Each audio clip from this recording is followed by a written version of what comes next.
नमस्कार, मैं पत्रकार हनुमान पुनिया और आप देख रहे हैं अपनी न्यूज। हरियाणा के अंदर विधानसभा चुनाव को होने में महज 3 महीने का वक्त रहा है। ऐसे में हर एक पार्टी और हर एक जो राजनेता है वो अपनी अपनी पार्टी से टिकट के प्रत्याशी के तौर पर वो काफी ज्यादा एक्टिव हो चुके हैं।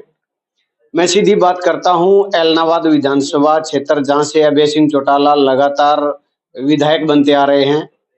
अब की बार जो लोकसभा चुनाव था उसमें कांग्रेस पार्टी 27,500 वोटों से जीत दर्ज की थी। उससे पहले यहाँ पर जो पिछला लोकसभा चुनाव की बात करें तो बीजेपी यहाँ से जीत दर्ज की थी। तो ऐसे में फिलहाल हमारे साथ मौजूद हैं कांग्रेस पार्टी की टिकटार्थी के तौर पर अपने आप को वो शामिल कर रहे हैं संदीप बेनीवाल, कुम्हरिया गांव से है।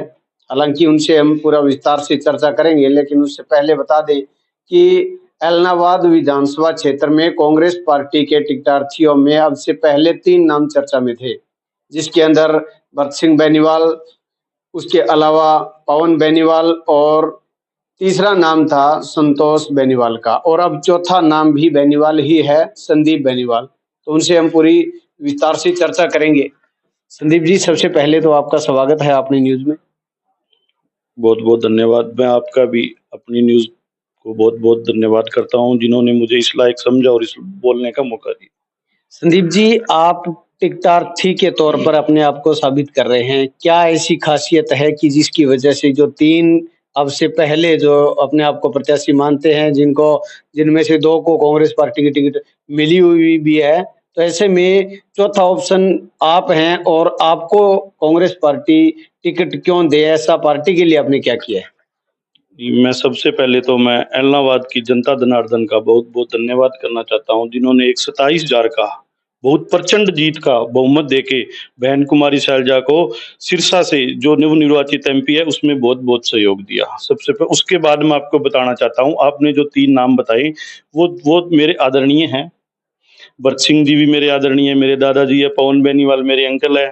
चलो, सबके मेरे साथ पारिवारिक रिलेशन भी है उनके, और आना जाना भी है, आता जाता भी रहूंगा, उनका आशीर्वाद भी है मेरे साथ और आशीर्वाद देते भी रहेंगे, मेरे बड़े है वो। ठीक है।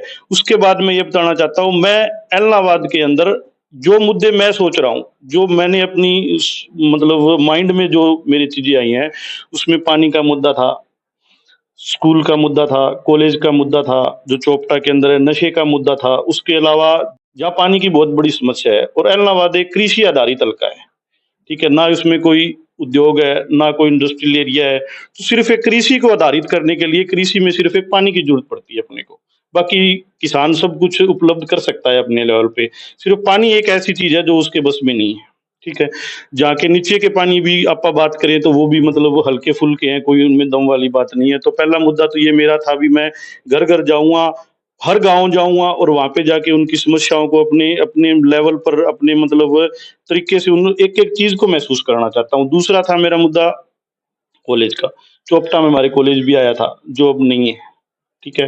तो यहाँ पे मतलब बहन बेटियां बच्चे लड़के सभी पढ़ने आते हैं, तो उनको ज्यादा तकलीफ होती है। देखो, बाकी हर गांव के अलग अलग, किसी गांव में सेम का मुद्दा है, किसी गांव में बस का मुद्दा है, किसी गांव में मतलब पानी का मुद्दा है, तो किसी गांव में लाइट का मुद्दा है, या मतलब जो भी मुद्दे हैं उन सबको मैं अपने महसूस करना चाहता हूँ। एक मैं ये भी बताना चाहता हूँ आपको, एक हमारे एरिया अब बागवानी की तरफ बहुत ज्यादा है 2-3 सालों में, जो मैंने देखा है, मेरे खुद के भी पहले बाग थे।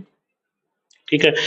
उसके लिए भी मैं एक ऐसा सोच रहा हूँ भी, उन किसानों के लिए भी एक ऐसी मार्केट यहाँ पे उपलब्ध की जाए, एलनाबाद में की जाए या चोपटा ब्लॉक में की जाए, भी एक ऐसी मार्केट उपलब्ध की जाए जहां पे फ्रूट मंडी की व्यवस्था उसकी उनकी भी, किसानों को दूर ना जाना पड़े। ये आपने ये बताए हैं सारी चीजें, ये तब की बातें हैं जब आपको अगर इस तरह से मौका मिलता है। पहले टिकट की बात है, उसके बाद में जीतने के बाद आप ये करना बहुत बढ़िया है। इस तरह की सोच जो है हर एक राजनेता में होनी चाहिए। लेकिन मेरा सवाल और मुद्दा ये है कि कांग्रेस पार्टी आपको टिकट क्यों दें?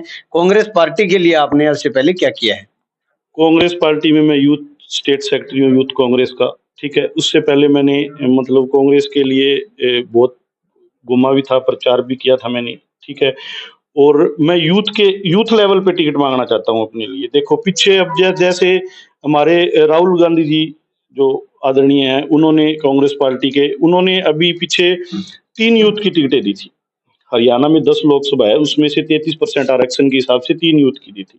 और उसी लेवल पे उन्होंने भरोसा जताया है यूथ पे, और उस भरोसे पे हम यूथ ने जो मेहनत की है अब की बार, उस पे हम कायम भी हुए हैं। देखो, आपने पीछे राजस्थान में देखा होगा, यूथ को बड़े लेवल पे टिकटें मिली थी और वो सब कामयाब भी हुई थी। ठीक है, तो एक यूथ की सोच के हिसाब से, एक यूथ की लड़ाई लड़ने के लिए और एक यूथ होने के नाते मैं पार्टी से एक मतलब चाहता हूँ भी पार्टी मेरे को टिकट। जो पीछे जन आक्रोश रैली हुई थी सिरसा में कांग्रेस की, उसके लिए मैंने एक जनसभा की थी कागदाना में, जिसको एमपी साहब दीपेंद्र जी ने बहुत ही जनसभा की सराहना भी की थी और वो जनसभा मैंने की थी, तो उन्होंने मेरा धन्यवाद भी किया था और मेरे को ये भी बोला था, संदीप एक ऐसा दिन आएगा जिस दिन तेरे को ऐसी जगह एडजस्ट करेंगे कि तू देखता रहे। ये भी उन्होंने मेरे को वचन दिया था इस बात का। तो इसके लिए मैं बताना चाहता हूँ आपको, इसी चक्कर में मैं मतलब बोल रहा हूँ भी मैं भी टिकट का दावेदार हूँ, कि मैं भी इलेक्शन लड़ना चाहता हूँ। अभी अगर मान लेते हैं आपको कांग्रेस पार्टी की टिकट मिल जाती है, तो उसमें आपने कुछ मुद्दे बताए हैं, लेकिन पिछले 4 प्लान से यहाँ पर अभय सिंह चौटाला इनेलो के यहाँ पर प्रत्याशी है, वो जीतते आ रहे हैं। तो उनकी बजाय आपको वोट क्यों देंगे? ऐसी उनमें क्या कमियां हैं जिसके कारण लोग उनको वोट ना देकर आपको दें? देखो, 4 प्लान हो गए, 4 प्लान में अभय सिंह जी को हर बार विजयी बनाया है इलाहाबाद ने, उनको बहुत जन समर्थन भी अच्छा दिया है, ठीक है। बट उन्होंने मतलब इलाहाबाद के विकास के लिए ये बताओ मेरे को किया क्या है? ठीक है, वो यहाँ के नुमाइंदे हैं इलाहाबाद हल्के के, वो चाहते तो कॉलेज भी रुक सकता था, वो चाहते तो लोगों तक पानी भी पहुंच सकता था। मैंने एक प्रोजेक्ट तैयार किया था, जैसे मेरी सोच है, वो तो मेरे मेरे से बड़े लेवल के है, वो ऐसा प्रोजेक्ट तैयार कर सकते थे, इन दोनों सेम नालों को, जो ये जांडवाड़ा वाला है और जो जमाल है, इन दोनों को मिला सकते थे, तो हमारा एरिया सारा बॉर्डर तक कामयाब होना था पानी के लिए। वो ऐसा खाका भी तैयार करके दे सकते थे, ठीक है। और दूसरी बात, नशा बहुत ज्यादा बढ़ गया हमारे यहाँ पे, देखो आप, ठीक है, नशा हर गांव में, हर बच्चे, जन्मे बच्चे में नशा पैदा हो रहा है अब, ठीक है, तो उसको भी रोक सकते थे, पर उनकी क्या मंशा थी, क्या सोच थी, उस चीज को तो मैं क्या बता सकता हूँ। पर मैं उन मुद्दों पे काम करना चाहता हूँ और दिल से, लोगों की भावनाओं को देख के, उनको सोच समझ के उन मुद्दों पे मैं दिल से काम करना चाहता हूँ। तो अभी आपको कितना अंदाजा है कि, क्योंकि प्रत्याशी और भी हैं अपने आप को टिकटार्थी वो मान रहे हैं, तो ऐसे में उनको नजरअंदाज कर दिया जाएगा इस बार यूथ का एक आप जो एजेंडा बता रहे हैं उससे?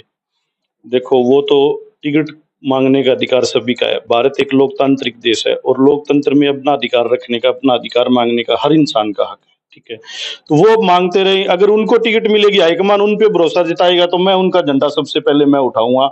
अगर मेरे को टिकट मिलेगी तो वो मेरे को आशीर्वाद देंगे, ये मेरे को मेरा पूर्ण विश्वास है।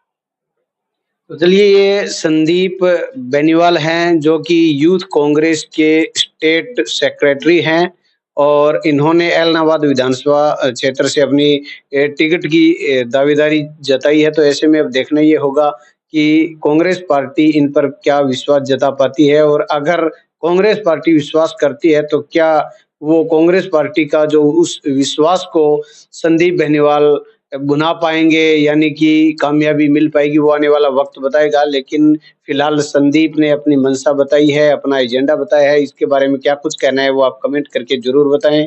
वही दूसरा जो वीडियो हम और बनाएंगे, जो दूसरी और पार्टियों के या कांग्रेस पार्टी का भी कोई और प्रत्याशी है, तो उसका भी हम एक साक्षात्कार करेंगे और उनका जो एजेंडा है, जो प्लान है, वो आपसे साझा करेंगे। अपनी न्यूज के लिए कैमरा सहयोगी के साथ मैं हनुमान पुनिया।